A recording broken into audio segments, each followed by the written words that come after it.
வணக்கம். உங்களுடன் கதையில் இணைவது நான் குமுதா மகேஷ். அந்தி சாயும் மாலை நேரம். வைதேகி விறகடுப்பில் சமையல் செய்து கொண்டிருந்தாள். தொட்டிலில் குழந்தை தூங்கிக் கொண்டிருந்தது. கையில் தேங்காய், பழம், வெற்றிலை, பாக்கு, பூத்தட்டுடன் வெள்ளையும் சொல்லையுமாய் உள்ளே நுழைந்தான் செல்வம். கையில் பூ பழத்தட்டுடன் செல்வத்தை பார்த்து புரியாமல் விழித்தாள் வைதேகி. செல்வா, என்ன இது? பூ பழம் எல்லாம் வாங்கிட்டு வந்திருக்க? அதற்குள் தொட்டிலில் இருந்த குழந்தை சினுங்க ஓடி வந்து தொட்டிலை ஆட்டினாள் வைதேகி. புரியலையா புள்ள? நான் உன்னை பொண்ணு கேட்டு வந்திருக்கேன். எத்தனையோ முறை அரசல் புரசலா எனக்கு உன்னை பிடிச்சிருக்குன்னு உன்கிட்ட சொல்லிட்டேன். ஆனால் நீ தான் கண்டுக்கவே மாட்டேங்கிற. எனக்குன்னு சம்பந்தம் பேச யாருமே இல்லை. நான் தான் தனி ஆளாச்சே. அதான் நானே உன்னை பொண்ணு கேட்டு வந்திருக்கேன். என்ன பதில் சொல்வதென்று தெரியாமல் தொட்டிலை ஆட்டிக்கொண்டு செல்வத்தையே பார்த்து கொண்டு நின்றிருந்தாள் வைதேகி. என்ன பிள்ளை, ஒன்றுமே பேச மாட்டேங்கிற? அதில்லை செல்வம், நீ ரொம்ப நல்லவன், எனக்கு உன்னை ரொம்ப பிடிக்கும். ஆனால் இந்த கல்யாணம் எல்லாம் வேண்டாமே. ஏன் வைதேகி? இவன் ஏற்கனவே கல்யாணம் ஆனவன். இவனை ரெண்டாந்தாரமாக கல்யாணம் பண்ணிக்கணுமான்னு யோசிக்கிறியா? அப்படியெல்லாம் எதுவும் இல்லை செல்வம். நான் என்னை பற்றி தான் யோசிக்கிறேன். நான் ஒரு அதிர்ஷ்டம் கெட்டவ, ராசி இல்லாதவ அப்படின்னு இந்த ஊரே சொல்லுது. என் கூட யார் இருந்தாலுமே என்னோட ராசி அவங்களையும் பாடா படுத்திடும். அதனால் இந்த கல்யாணம் எல்லாம் வேண்டாம் என்றாள். ஊர் 1000 சொல்லட்டும், ஆனால் நீ சொல்லு வைதேகி, உனக்கு என்னை பிடிச்சிருக்கா இல்லையா? இந்த ராசி ஜாதகம் இதிலெல்லாம் எனக்கு நம்பிக்கை கிடையாது. உனக்கு என்னை பிடிக்கும் தானே, சொல்லு. ஆமாம் என்று வெட்கத்தோடு தலையாட்டினாள் வைதேகி. அப்போ கூடிய சீக்கிரம் நம்ம 2 பேர்த்துக்கும் கல்யாணம். இல்லை செல்வம், என்னோட குழந்தை, அவனை பற்றி கவலைப்படாத. அவன் இனிமே நம்ம புள்ள. இனிமே அவனுக்கு அம்மா மட்டுமில்லை, அப்பான்னு சொல்லிக்க இந்த செல்வமும் இருக்கான்.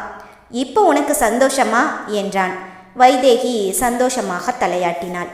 இருந்தாலும் அவள் மனதுக்குள் ஏதோ ஒரு இனம் புரியாத பயம் இருந்து கொண்டுதான் இருந்தது. இந்த பூவை தலையில் வச்சுக்கோ, நான் கிளம்புறேன். இரு செல்வம், ஒரு வாய் காப்பி தண்ணி குடிச்சிட்டு போ. வேண்டாம் வைதேகி, எனக்கு இப்போ சந்தோஷத்தில் வயிறு மனசு ரெண்டுமே நிறைஞ்சு போச்சு. கல்யாணத்துக்கு அப்புறமா தினம் விருந்தே சமைச்சு போடு, நான் சாப்பிடுறேன். தனக்கு 8 வயது ஏதோ ஒரு தாத்தா பாடலன் சந்தோஷமாக திடீரென்று அவர்கள் குடிசை தீ பற்றியதில் தாத்தாவும் பாட்டியும் இறந்துவிட தன் அப்பா அம்மா இருக்கும் ஊருக்கே வந்து அவர்களுடன் தங்கினாள். வைதேகிக்கு ஒரு அக்கா.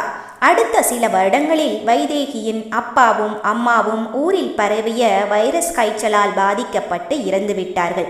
அப்போதிலிருந்துதான் அவளுக்கு ராசி இல்லாதவள் என்ற பெயர் ஆரம்பித்தது. அக்கா தங்கை இருவருமே ஒன்றாக இருந்தனர். இந்நிலையில் வைதேகியின் அக்கா ஒருவரை காதலித்து திருமணம் செய்து கொண்டாள். அவர்களுக்கு ஒரு குழந்தையும் பிறந்தது. வைதேகி அவள் அக்காவிற்கு அம்மாவாக இருந்து வேண்டியதையெல்லாம் செய்தாள். குழந்தைக்கு 3 மாதம் இருக்கும்போது வைதேகியின் அக்காவும் மாமாவும் ஒரு விபத்தில் சிக்கி இறந்துவிட குழந்தை அப்பா அம்மா இல்லாத அனாதை ஆகிவிட்டது. வயிற்று பிழைப்புக்கு என்ன செய்வது என்று புரியாத நிலைமை. அக்காவின் குழந்தைக்கு தாயானாள் வைதேகி. 3 மாத குழந்தையை விட்டுவிட்டு எங்கும் வெளியில் வேலைக்கு போக முடியாத சூழ்நிலையில் குழந்தைக்கு பசிக்கு பால் வாங்க வேண்டும், என்ன செய்வது என்று குழம்பி தவித்தவள் மார்க்கெட்டிற்கு சென்று பூ வாங்கி வந்து பூச்சரமும் மாலைகளும் கட்டி வியாபாரம் செய்ய துவங்கினாள். குழந்தையை பார்த்து கொண்டு வீட்டு வாசலிலேயே கடையை போட்டாள். அதில் வரும் வருமானம் இருவரின் வயிற்று பிழைப்புக்கு போதுமானதாகவே இருந்தது. என்றாலும் ஊரில் ஒரு சிலர் வைதேகியை ராசி இல்லாதவள் என்று கூறி சுப காரியங்களுக்கு பூக்கள் வாங்குவதையும் மாலை வாங்குவதையும் தவிர்த்தார்கள். அதற்கான காரணத்தையும் வைதேகி முகத்திற்கு நேராகவே சொல்லி அவளை மனம் நோகடித்தனர். அதனால் தான் ஒரு அதிர்ஷ்டமில்லாதவள் என்ற எண்ணம் அவள் மனதிலும் வந்துவிட்டது. வைதேகிக்கும் செல்வத்திற்கும் ஒரு சில மாதங்களாகத்தான் பழக்கம். முதலாக செல்வத்தை பூ மார்க்கெட்டிலிருந்து வரும்போதுதான் பார்த்தாள். அன்று பூ மார்க்கெட்டில் அளவான கூட்டம்தான். எல்லா பூக்களின் வாசமும் கலந்த ஒரு இனிய சுகந்தம் அங்கு நிலவியது. வானம் மழை வருவது போல கருமேகங்களை திரட்டி பீடிகை போட்டது. பூக்களின் வாசனையோடு சேர்ந்த மலை காற்று முகத்தில் இதமாய் வருடிச் சென்றது. வைதேகி இடுப்பில் குழந்தையை வைத்து கொண்டு வாங்கி வைத்திருக்கும் பூக்குடைகளை எடுத்துச் செல்ல ஆட்டோவிற்காக காத்து நின்றாள். குழந்தை வேறு பசிக்கு அழுது அழுது கிறக்கத்தில் தூங்கியே விட்டது. அப்போதிலிருந்து இதோடு 4-5 ஆட்டோக்களை கேட்டாகிவிட்டது. யாரும் வரவில்லை. மழை வேறு லேசாக தூறல் போட ஆரம்பித்திருந்தது. ஐயோ, மழை வந்துவிட்டால் குழந்தையை வைத்து கொண்டு கஷ்டமாக்கிவிடமே. ஐயனாரப்பா, நான் வீடு போய் சேர்ற வரைக்கும் இந்த மழையை கொஞ்சம் நிறுத்தி வைப்பா. சேலை முந்தானியை எடுத்து குழந்தையை நனைந்து விடாதபடி போர்த்தி மார்போடு அணைத்து கொண்டாள். கூப்பிடும் தூரத்தில் ஒரு ஆட்டோ. அண்ணே அண்ணே உரக்க கத்தினாள். ஆட்டோ அவள் பக்கமாக வந்து நின்றது. எங்கம்மா போகணும்? அண்ணே, காட்டூர் வரைக்கும் போகணும். காட்டூருக்கா? யோசித்தான். இல்லைம்மா, வானம் இருட்டிட்டு வர்றதை பார்த்தா மழை ஆரம்பிச்சதுன்னா விடாது போல இருக்கு. காட்டூருக்கு வந்தால் திரும்பி வர சவாரி இருக்காது. மழையில் மாட்டிக்கிட்டா கஷ்டமாயிடும். நீ வேற ஆட்டோ பார்த்துக்கம்மா. அண்ணே, கொஞ்சம் தயவு பண்ணுங்கண்ணே. குழந்தையும் இந்த பூக்கூடையையும் வச்சுக்கிட்டு மழையில் மாட்டிக்கிட்டா என் பொழப்பே போயிடும். இந்த பூவெல்லாம் நனைஞ்சு வீணாயிரும். குழந்தை வேற பசியில் இருக்கான். என்னை எப்படியாவது காட்டூரில் கொண்டு போய் விட்டுடுங்கண்ணே. நீங்கள் மீட்டருக்கு மேலே கேட்டாலும் நான் கொடுக்குறேன் என்றாள். சரி, உன்னை பார்த்தாலும் பாவமாக தான் இருக்கு. 300 ரூபாய் ஆகும். தான் எப்போதும் கொடுப்பது 150 ரூபாய் தான். இது அதைவிட டபுள். இருந்தாலும் வேறு வழி இல்லை. மழையில் நனைந்து விட்டால் குழந்தைக்கு சளி ஜுரம் வந்து விட்டால் பிறகு கஷ்டமாகிவிடும். சரிண்ணே, கொடுக்கிறேன். ஆட்டோ டிரைவரின் உதவியுடன் பூக்குடைகளை ஆட்டோவில் வைத்துவிட்டு குழந்தையை மடியில் சாய்த்து உட்கார்ந்து கொண்டாள். காட்டூருக்கு 5 கிலோமீட்டர் தூரம். ஊருக்கு என்று இருப்பது 2 பஸ் தான். அதை நம்பிக்கொண்டிருப்பதில் பயனில்லை என்று எப்போது மார்க்கெட்டிற்கு பூ வாங்க வந்தாலுமே வரும்போது பஸ்ஸில் வந்துவிட்டு போகும்போது 150 ரூபாய் கொடுத்து ஆட்டோவிலேயே வீட்டிற்கு போய்விடுவாள். ஆட்டோ அந்த தார் சாலையில் வேகம் எடுக்க மலைச்சாரலும் அதிகமானது. நல்ல மழை. குழந்தையை தட்டி கொடுத்து கொண்டே கொட்டும் மழையையும் சாலையில் வேகமெடுத்து ஓடும் மழை நீரையும் வேடிக்கை பார்த்து கொண்டே வந்தாள் வைதேகி. சிறிது தூரம் சென்றதும் ஆட்டோ நின்றுவிட்டது. என்னென்ன ஆச்சு? ஐயோ கடவுளே, இது என்ன சோதனை? தெரியலம்மா, பார்க்குறேன். தலையில் ஒரு சிறிய துண்டை போட்டு கொண்டு ஆட்டோவில் ஏற்பட்டுள்ள பிரச்சனையை சரி செய்ய முயன்றார் ஆட்டோக்காரர். ஆனால் ஒரு பயனும் இல்லை. இடி மின்னலோடு மழை வேறு வலுத்து விட்டது. என்னோட அதிர்ஷ்டம் சாதாரண அதிர்ஷ்டமா? இப்படியெல்லாம் நடக்கலைனா தானே ஆச்சரியம் என்று மனதுக்குள் தன்னுடைய துரதிர்ஷ்டத்தை நினைத்து நொந்து கொண்டாள். இப்போ என்னென்ன பண்ணுறது? இருமா, வேற ஏதாவது ஆட்டோ வருதான்னு பார்க்குறேன். சிறிது நேர காத்திருப்பிற்கு பின் தூரத்தில் ஒரு ஆட்டோ வந்தது. என்ன முருகேசண்ண, என்ன ஆச்சு? ஆட்டோவில் வந்தது செல்வம். காட்டூருக்கு ஒரு சவாரிப்பா. மழையில் மாட்டி ஆட்டோ பிரச்சனை பண்ணிடுச்சு. இந்த அம்மாவை காட்டூரில் விட்டுட முடியுமா? சிறிது நேரம் யோசித்தான். என்னப்பா யோசிக்கிற? கை குழந்தை வேற இருக்கு. சரிண்ணே, நான் கொண்டு போய் விட்டுடுறேன். கழுத்தில் தாலி இல்லாமல் கையில் குழந்தையுடன் இருக்கும் வைதேகியை வித்தியாசமாக பார்த்து கொண்டே செல்வம் பூக்கோடையை அவனுடைய ஆட்டோவிற்கு மாற்றி வைத்தான். இவங்க 300 ரூபாய் கொடுப்பாங்க, அதை நீயே வாங்கிக்கப்பா. சரிண்ணே. நேரம் செல்ல செல்ல தூங்கிக் கொண்டிருந்த குழந்தை பசியில் அழ ஆரம்பித்தது. வீடு போய் சேர இன்னும் 15 நிமிடம் ஆகும். மழை வந்து கொண்டிருந்ததால் வேகமாக செல்ல முடியவில்லை. குழந்தை வெகு நேரமாக அழுவதை கவனித்த செல்வம் குழந்தைக்கு பசிக்கு பால் ஏதாவது வாங்கணும்னா இதோ முன்னாடி ஒரு டீ கடை இருக்கு, வேணும்னா வாங்கிக்கலாம். ஆட்டோவை அந்த டீ கடை வாசலில் நிறுத்தினான் செல்வம். மழைக்கு 4-5 பேர் டீ கடை வாசலில் ஒதுங்கி நின்றார்கள். குழந்தையை தூக்கி கொண்டு பால் பாட்டிலை பையிலிருந்து எடுத்துக்கொண்டு கீழே இறங்க முயன்றவளை செல்வம் தடுத்தான். மழை அதிகமாக நீ உள்ளேயே இருமா. பாட்டிலை என்கிட்ட கொடு, நான் வாங்கிட்டு வர்றேன். இந்தாங்க பணம். பணத்தை வைமா, அப்புறமா வாங்கிக்கிறேன். அண்ணன், பால் குழந்தைக்கு அளவா சீனி போட்டு நல்லா ஆற வச்சு இந்த பால் பாட்டிலில் ஊற்றி கொடுங்க. பாலை கொண்டு வந்து கொடுத்ததும் குழந்தை பாலை குடித்துவிட்டு மீண்டும் தூங்கி போனது. ரொம்ப நன்றிங்க என்ற வைதேகியிடம் முன்னாடி ரோடில் ஓடிய வெள்ளத்தை கவனமாக பார்த்து கொண்டே ஆட்டோ ஓட்டிய செல்வம் புன்னகைத்தவாறே தலையை மட்டும் ஆட்டினான்.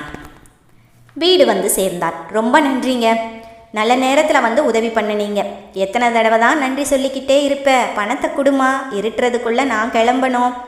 அவர் 300 ரூபாய்ன்னு சொன்னார், இந்தாங்க.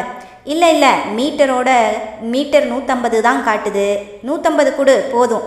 இவ்வளவு நல்லவராக இருக்கிறாரே என்று மனதிற்குள் நினைத்து கொண்டு பணத்தை கொடுத்தாள். அடுத்த முறை மார்க்கெட்டிற்கு சென்றபோது எதேச்சையாக செல்வம் வரவும் அவன் ஆட்டோவிலேயே பூக்களை எடுத்து வந்தாள்.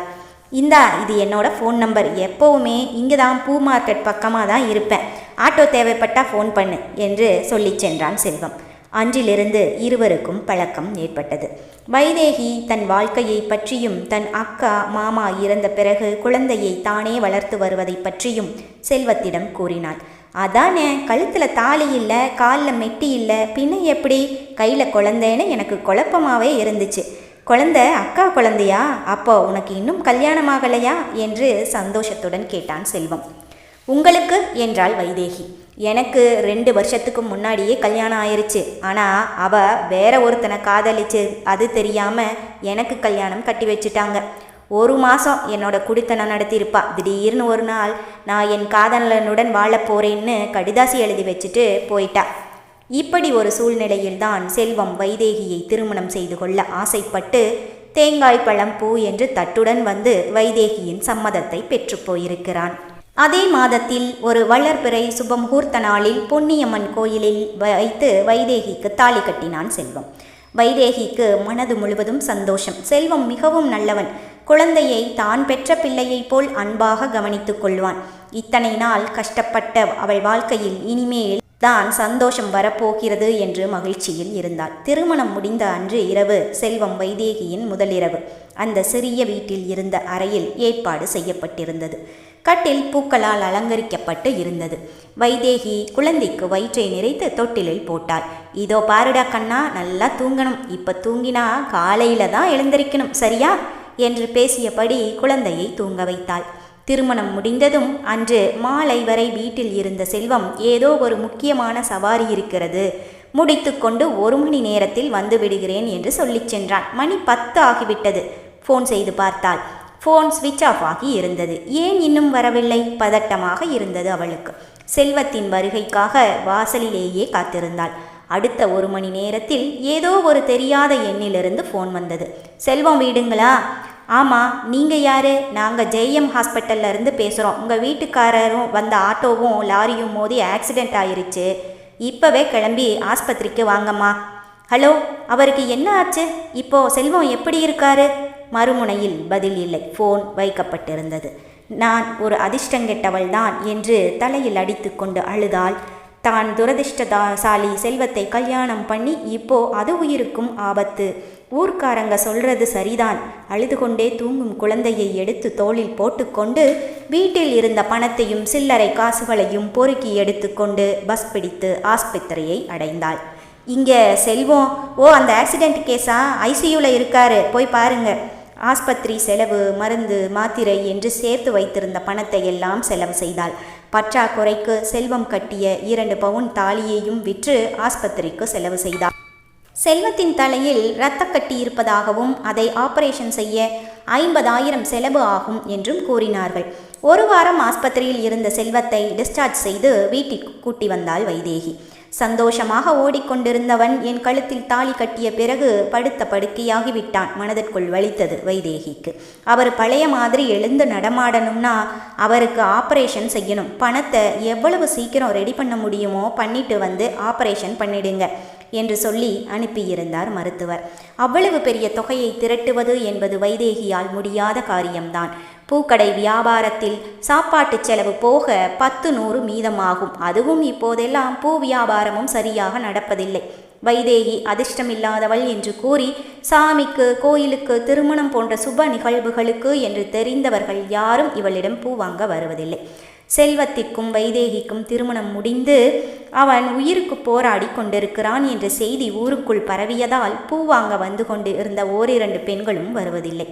அந்த ஊரில் தெரிந்தவர்கள் என்று இருந்த 1-2 பேரிடம் கடன் கேட்டு பார்த்து விட்டாள். யாருமே கடன் கொடுக்க முன்வரவில்லை. பூ மார்க்கெட்டிலும் கேட்டாகிவிட்டது. அவர்களும் கையை விரித்து விட்டார்கள். திருமணம் முடிந்து சந்தோஷமாக முதல் இரவு கொண்டாட வேண்டியவள் பகல் இரவாக ஆஸ்பத்திரி, மாத்திரை, மருந்து என்று அலைந்து திரிந்து கொண்டிருந்தாள். செல்வத்தின் உடல்நிலையில் முன்னேற்றம் இல்லை. அவன் கோமாவில் உணர்வற்று இருந்தான். கோயிலாகச் சென்று வேண்டினாள். ஒரு வழியும் பிறக்கவில்லை. எந்த கடவுளும் கை கொடுக்கவில்லை. மாத்திரை, மருந்து வாங்க பற்றாக்குறை வரும்போதெல்லாம் வீட்டில் இருந்த பாத்திர பண்டங்களை எல்லாம் அடகு கொடைக்கு போனது. வேறு ஏதாவது வேலைக்கு போகலாம் என்றால் வீட்டில் 2 குழந்தைகள், 30 வயது குழந்தை செல்வம், கைக்குழந்தை கண்ணன். இவர்கள் இருவரையும் தனியே விட்டு போக முடியாது. தன்னை நேசித்த செல்வத்தை தன் உயிரை கொடுத்தாவது காப்பாற்றி பழையபடி நடமாட வைக்க வேண்டும் என்ற உறுதி மட்டும் அவளிடம் நிறையவே இருந்தது. ஆனால் அதற்கான வழிதான் என்ன என்பது தெரியவில்லை. மருத்துவர் வரச் சொன்ன தேதியில் மருத்துவமனைக்கு சென்றால் மருந்து மாத்திரைகள் எழுதி கொடுத்தார் டாக்டர். இதுக்கு மேலேயும் ஆப்ரேஷனை தள்ளி போட்டால் அதுக்கப்புறம் அவர் நிரந்தரமாக கோமாவுக்கு போயிடுவார். நாள் கடந்துருச்சுன்னா இந்த ஆப்ரேஷனும் பயன் கொடுக்காமல் போயிடும். சீக்கிரமாக ஆப்ரேஷனுக்கு ஏற்பாடு செய்யணும் என்று கூறினார். மருத்துவர் கூறிய வார்த்தைகள் அவள் மனதில் பயத்தை ஏற்படுத்தி இருந்தது. செல்வம் நிரந்தரமாக கோமாவுக்கு போயிட்டா பிறகு எதுவுமே செய்ய முடியாது. இந்த ஆஸ்பத்திரி அலைச்சலில் குழந்தையையும் சரிவர கவனித்து கொள்ள முடியாததால் குழந்தை மிகவும் மெலிந்து போயிருந்தான். வைதேகியும் உடல் இழைத்துத்தான் போய்விட்டாள். சந்தோஷமாக சாப்பிட்டே பல நாட்கள் ஆகிவிட்டது. ஆனால் வைதேகி தினமும் செல்வம் அருகில் உட்கார்ந்து அவனுக்கு கேட்கிறதோ இல்லையோ அவனிடம் நம்பிக்கையாய் பேசிக்கொண்டுதான் இருந்தாள். அன்று இரவு 9 மணி இருக்கும். ஊர் எல்லையில் இருக்கும் ஒற்றை வீட்டில் குடியிருக்கும் சுந்தரி வெளியே நின்று கூப்பிட்டாள். வைதேகி 2 முழம் மல்லிகைப்பூ கொடு. வைதேகியை ஊரே இல்லாதவள் என்று கூறினாலும் சுந்தரி மட்டும் அவளிடம் ஒரு நாளும் பூ வாங்க தவறுவதில்லை. இந்த 2 முழம் பூ இருக்கு சரி என்று பணத்தை கொடுக்கும்போதுதான் சுந்தரி வைதேகியின் முகத்தை பார்த்தாள். என்ன முகமெல்லாம் இப்படி வீங்கி இருக்கு, அழுதியா என்றாள். அதெல்லாம் ஒன்றும் இல்லை. ஆமாம், நீ என்ன 10 நாளாக பூ வாங்க வரல? கஸ்டமர் ஒருத்தர் கோவா போகணும் வரியான்னு கேட்டார், அதான் போயிட்டேன் என்றாள். சுந்தரி தவறான தொழில் செய்பவள். இரவு தொழிலுக்கு போகும்போது வைதேகியிடம்தான் பூ வாங்கி வைத்து கொண்டு செல்வாள். அது சரி, உன் முகமே சரியில்லையே, எதுனாலும் என்கிட்ட சொல்லு என்றாள். சுந்தரி, உன்னால் எனக்கு ஒரு உதவி செய்ய முடியுமா? எனக்கு அவசரமாக 50,000 ரூபாய் வேண்டும். என் தலையை அடமானம் வச்சாவது கூடிய சீக்கிரமாக அதை திருப்பி கொடுத்துடுவேன். எதுக்கு அவ்வளவு பணம்? உனக்கு தான் தெரியுமே, செல்வத்துக்கு ஆக்சிடெண்ட் ஆனது, அதுக்கு சீக்கிரமாக தலையில் ஆப்ரேஷன் பண்ணணும்னு டாக்டர் சொல்கிறாங்க. என்கிட்ட இருந்த பணமெல்லாம் இதுவரைக்கும் ஆன ஆஸ்பத்திரி செலவுக்கே கரைஞ்சு போச்சு. இப்போ கையில் 5 பைசா இல்லை. என்கிட்ட அவ்வளோ பணம் இல்லை, ஒரு 10,000 இருக்குது, அதை கொடுக்குறேன். எனக்கு தெரிஞ்சவங்க கிட்ட ஒரு 20,000 வாங்கி கொடுக்குறேன். என்னால் ஒரு 30,000 ரூபாய் வரை கொடுக்க முடியும். மீதி 20,000 ரூபாய் வேறு யார்கிட்டையாவது ஏற்பாடு பண்ணிக்க. ஊர்க்காரர்கள் வேறு யாரும் உதவாத நிலையில் ஊர்க்காரர்களால் தேவிடியா என்று பட்டம் சூட்டப்பட்ட சுந்தரி 30,000 தருவதாக கூறினாள்.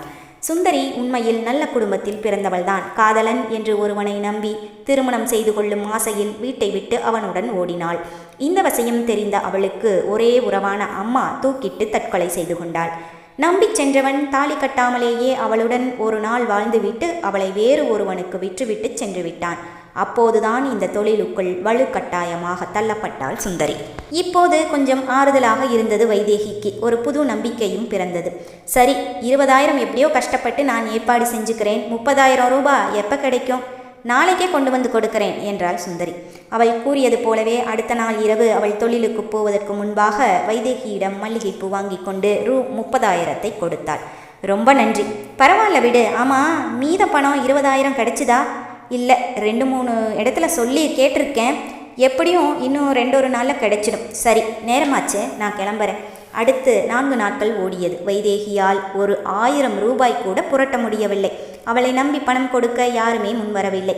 சரி, இந்த பணத்தையும் சுந்தரியிடமே கேட்டு பார்ப்போம். அவளுக்குத்தான் பெரிய பெரிய பணக்காரர்களின் தொடர்பெல்லாம் இருக்கிறதே என்று அன்று இரவு சுந்தரியின் வருகைக்காக காத்திருந்தாள் வைதேகி. எப்போதும் போல இரவு 9 மணி ஆகியிருந்தது. ஆனால் சுந்தரி வரவில்லை. சுந்தரி வீட்டுக்கே போனாள் வைதேகி. வா வைதேகி. சுந்தரி, நான் கேட்குறேன்னு தப்பாக நினச்சிக்காத. நானும் 20,000 எப்படியோ கஷ்டப்பட்டு புரட்டிடலாம்னு தான் நினச்சேன். ஆனால் முடியலை. இதுக்கு மேலேயும் நாள் கடுத்துனா அப்புறம் செல்வத்தை காப்பாற்றவே முடியாமல் போயிடும். அதோட நீ கொடுத்த 30,000 நல்ல முறையில் பயன்படாமல் போயிடும். அதனால் என்று இழுத்தாள். அதனால் என்ன வைதேகி, தயங்காயமாக சொல்லு என்றாள் சுந்தரி. இன்னும் ஒரு 20,000 கொடுத்தேன்னா உனக்கு ரொம்ப புண்ணியமாக போயிடும். ஐயோ வைதேகி, எனக்கும் உன் நிலைமை பார்த்தா ரொம்ப கஷ்டமாக தான் இருக்குது. என்கிட்ட உனக்கு இதுக்கு மேலே கொடுக்கறதுக்கு ஒரு பைசா இல்லை. அதோட நான் இன்னும் 3 நாளைக்கு தொழிலுக்கும் போக முடியாது.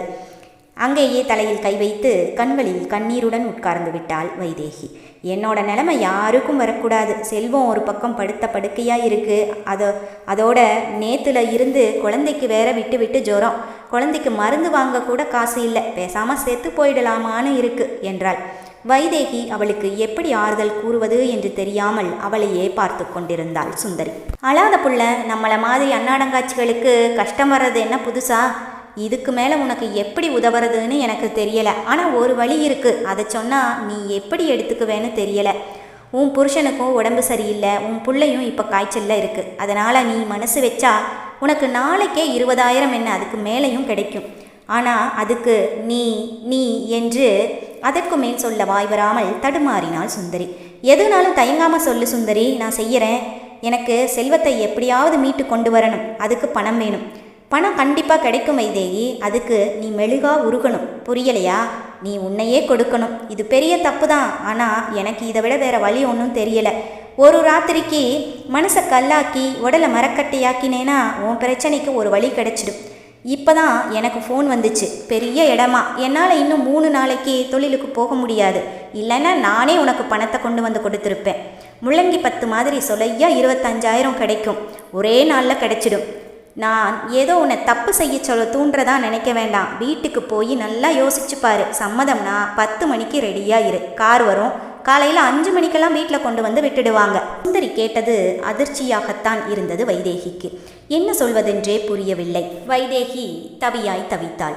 தாலி கட்டிய கணவனுக்கு துரோகம் செய்வதா? அதுவும் தாலி கட்டி இருவரும் புருஷன் பொண்டாட்டியாக இன்னும் ஒரு நாள் கூட வாழவில்லை. முதலிரவும் நடக்கவில்லை.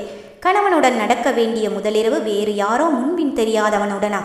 கேவலம். இப்படி ஒரு செயலை செஞ்சா என்னை காப்பாத்தின, அதுக்கு நான் செத்தே போயிருக்கலாம் என்று பிழைத்து வந்த பிறகு செல்வம் கூறினாள்.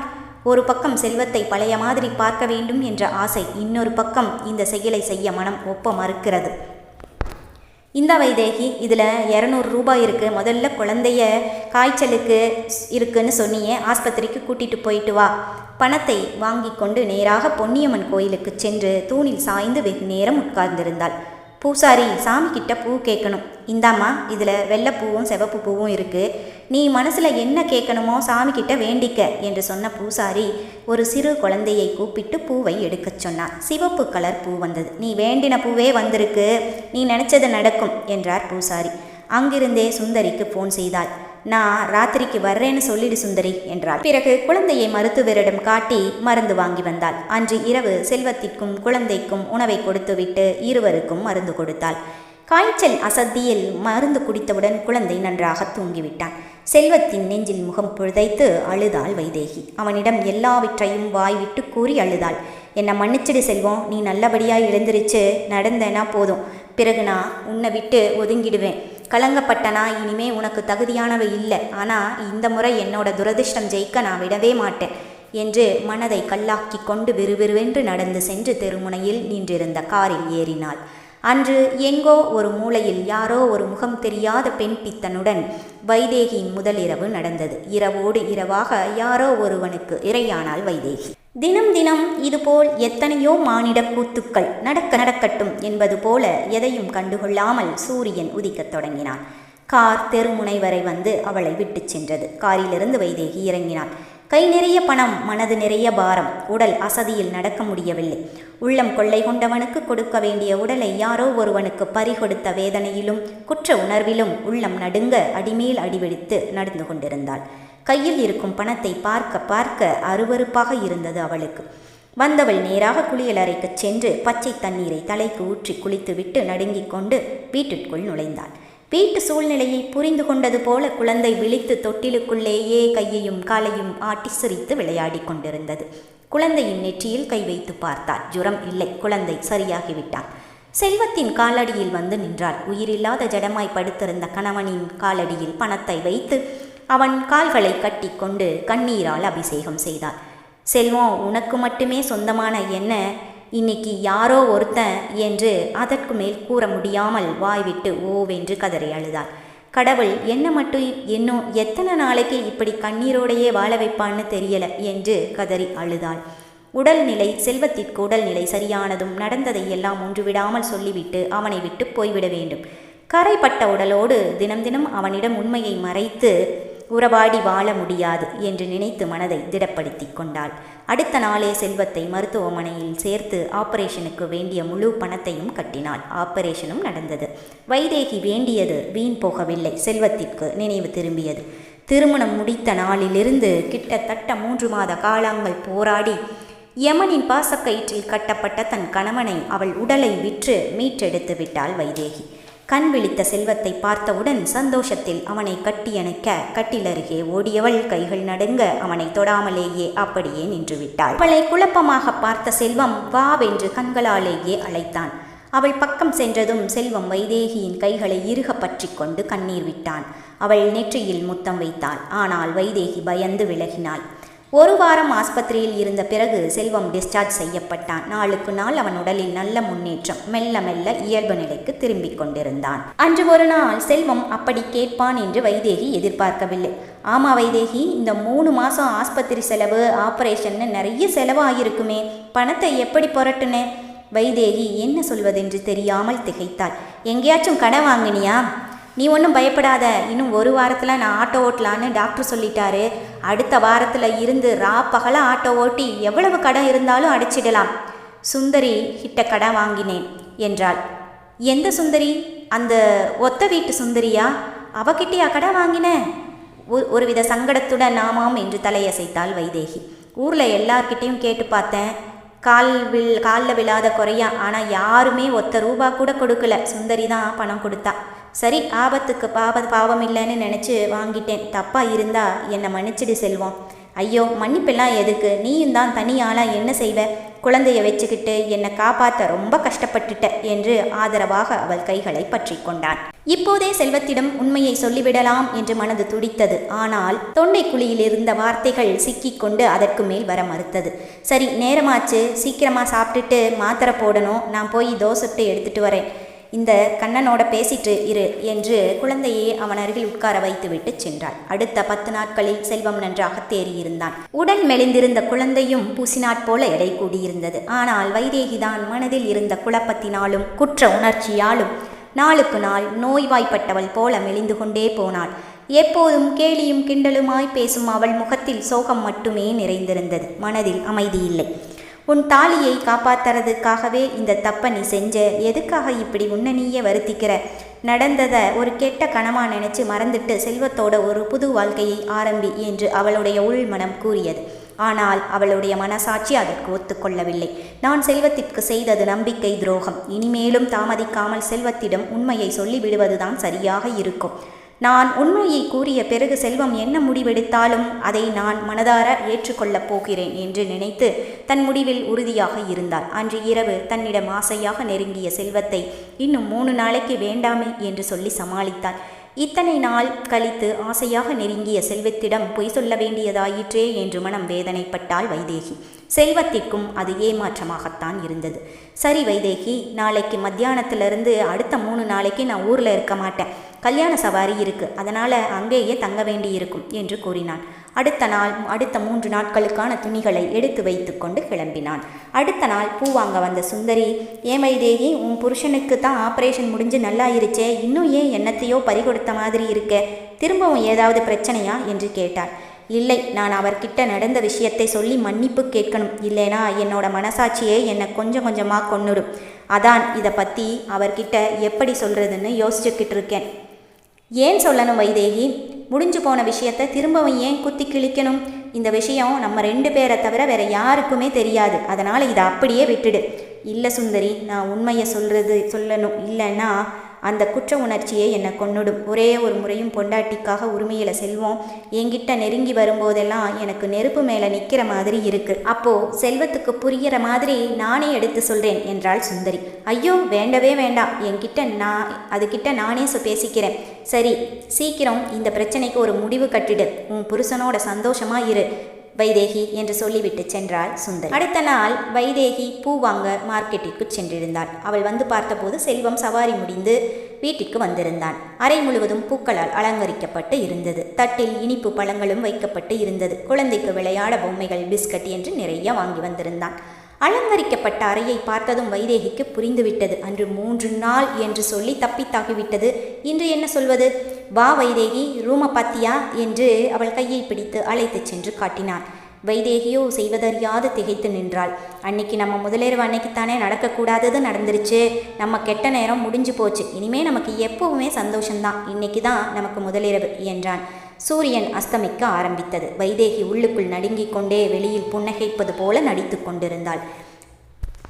செல்வமே குழந்தையை தொட்டிலில் போட்டு தூங்க வைத்தான். அவள் கையை பிடித்து அறைக்கு அழைத்துச் சென்று அவளை அமர வைத்தான். என்ன வைதேகி, எதுவுமே பேசாமல் அமைதியாக இருக்க? ஓ, பயமா? முதல் ராத்திரினா அப்படிதான் இருக்கும், அப்புறம் போக போக சரியாயிடும் என்றான் கிண்டலாக. கண்களில் ஆசையோடு அவளை நெருங்கினான். தலை குனிந்திருந்த அவள் முகத்தை தன் கைகளால் தாங்கி பக்கம் சென்றான். அவளோ விலகிச் சென்றாள். உண்மை தெரியாத செல்வமோ, என்கிட்ட என்ன வெக்கம் உனக்கு என்று அவளை பற்றி இழுத்து முத்தமிட்டான். தாலி கட்டி இருந்தாலும் உன்னை நெருங்க 3 மாசம் காத்திருக்க வேண்டியதா போச்சு. ஆனால் நீ ஏன் விலகி போறே என்று அவளை இறுக கட்டி அணைத்தான். உடல் நடுங்க அவன் பிடியிலிருந்து விலக்க முயற்சித்த வைதேகி முடியாமல் திணறினாள். கண்களில் கண்ணீர். ஏய் வைதேகி, என்ன, ஏன் அலற என்று பதறிப்போய்விட்டான் செல்வம். அதற்கு மேல் தாமதிக்க விரும்பாமல் படபடவென பேசினாள். தப்பு நடந்து போச்சு செல்வம். உன்னை காப்பாற்றணுங்கிறதுக்காக நான் சோரம் போயிட்டேன். நான் என்னையே இழந்துதான் உன்னை காப்பாற்றினேன். எனக்கு வேற வழி தெரியல. எச்சில் பட்ட உடம்பு உனக்கு நான் தகுதியானவ இல்லை. நானும் குழந்தையும் இந்த ஊரை விட்டே எங்கேயாச்சும் போயிடுறோம். நீ வேற கல்யாணம் பண்ணிக்கிட்டு சந்தோஷமா இரு. நீ என் புருஷனா கிடைக்க நான் அதிர்ஷ்டம் பண்ணி இருந்தாலும் உன் கூட வாழ எனக்கு கொடுத்து வைக்கல. நான் கரைப்பட்டவள் என்று அவளில் அரைந்து கொண்டு அழுதாள் வைதேகி. அடிக்கும் அவள் கைகளை பிடித்து கொண்டான் செல்வம். நடந்தது எல்லாமே எனக்கு தெரியும் வைதேகி என்றவனை திகிலுடன் பார்த்தாள் வைதேகி. நான் உணர்வில்லாமல் படுத்திருந்தப்ப நீங்கள் எல்லாரும் பேசுறது என் காதில் கேட்டுக்கிட்டே தான் இருந்துச்சு. ஆனால் என்னால் தான் எதுவும் செய்ய முடியலை. டாக்டர் பேசினது, நீ பேசினது, குழந்தை அலறது, பணத்துக்கு நீ அலைஞ்சது, அப்புறம் அன்னைக்கு ராத்திரி ஆப்ரேஷன் செய்யறதுக்காக நீ பணத்துக்காக உன்னையே கொடுக்க துணிஞ்சது, என் நெஞ்சு மேலே விழுந்து எல்லாத்தையும் சொல்லி கதறினது எல்லாமே எனக்கு தெரியும் என்றான். உன்னோட நிலைமையை பார்த்து என் மேலேயே எனக்கு வெறுப்பு வந்துச்சு. உன்னோட அன்பை பார்த்து நான் ஆச்சரியப்பட்டேன். இனிமே 7 ஜென்மத்துக்கும் நீ தான் எனக்கு பொண்டாட்டின்னு நினச்சேன். உன் கூட வாழ்றதுக்காகவே உயிர் பிழைச்சு வரணும்னு ஆசைப்பட்டேன். கடவுளை வேண்டினேன். உன் உடம்பு வேணுமென்னா கரைப்பட்டு இருக்கலாம். ஆனால் உன் மனது சொக்க தங்கம்னு எனக்கு தெரியும். நடந்ததை ஒரு கெட்ட கனமாக நினச்சி மறந்துடு. இதை பற்றி உன்கிட்ட எதுவுமே தெரியாத மாதிரியே இருந்துடணும்னு தான் நினச்சேன். ஆனால் நீ மனசளவில் இவ்வளவு பாதிக்கப்பட்டிருக்கேன்னு தெரிஞ்சதும் நான் உண்மையை சொல்லிட்டேன். ஒன்று, நம்ம 2 பேருமே கண்ணனோட சேர்ந்து புது வாழ்க்கையை வாழலாம். இல்லைனா நம்ம 3 பேரும் சேர்ந்தே விஷம் குடித்து செத்து போயிடலாம். இனிமே நீ தான் முடிவெடுக்கணும் என்றான் செல்வம். செல்வம் பேசியதை கேட்ட வைதேகி தன் மனதில் ஏற்றி வைத்திருந்த பாரத்தை இறக்கியவளாய் செல்வத்தின் மார்பில் சாய்ந்து கொண்டாள். செல்வத்தின் விரல்கள் வைதேகியின் கண்களை துடைக்க அவர்கள் வாழ்க்கையில் சந்தோஷமாய் ஒரு புது அத்தியாயம் தொடங்கியது. வைதேகி அதிர்ஷ்டக்காரி.